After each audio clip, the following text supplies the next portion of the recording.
এটা কি আমগো দোষ না হুজুরের দোষ? আচ্ছা এটা আবার কও, তুমি যে কইলে এটা হুজুরের দোষ না আমগো দোষ? হ্যাঁ। আচ্ছা এটা আমগো দোষ না হুজুরের দোষ? কথা কইলে হুজুর কাছে মাদুর দিব এই যে সাইড এই যে আচ্ছা মাইকিং এর ব্যাপার কি আমরা নিতে পারি? তাইলে তুমি হুজুরের কাছে দায়িত্ব তো আমরা দেই নাই। হুজুরে কইছি যে জানাই দেন, হ্যাঁ কইছে 70-80 জন লোক হবে, তা আমরা ওই আয়োজন করছি। আগের মধ্যে ভাই আছে 200 কথা কথা তো অনেক হুজুরের কাছে হয় নাই যে ভাই সবাই এখন অন্ত মানুষ সবাই এই বছর ভাই এক হাজার দুজন হাজার মানে কাম করলে কানটা বাড়ি জায়গায় জ্বালা মারছি আমি কেউ খাইতাম না আইয়াও যখন পড়ছি খাইয়া আমি আমার তলোয়ার ভয় রেখে গেলাম গেছি।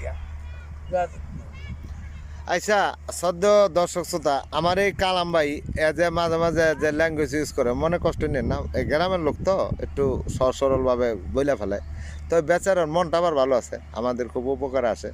আমরা যখন যখন সাহায্য সহযোগিতা চাই সাপোর্ট দেয়, সাহায্য সহযোগিতা করে বিভিন্নভাবে, বুদ্ধি পরামর্শ দিয়ে। তো বয়স হয়েছে, দোয়া করবেন ভাই এই ভাইয়ের জন্য।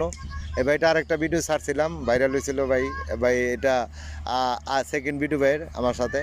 তো আপনাদের দোয়া সমর্থন ও ভালোবাসা চাই, ভাইয়ের জন্য দোয়া করবেন, ভাই যাতে দীর্ঘায়ু লাভ করে আর একটু শয়তানি বেশি করতে পারে, এই দোয়া করবেন যে একটু শয়তানি মানুষের কাছে মানুষের পাশা একটু কাটি দিয়ে পারে, এটা করেন। ধন্যবাদ।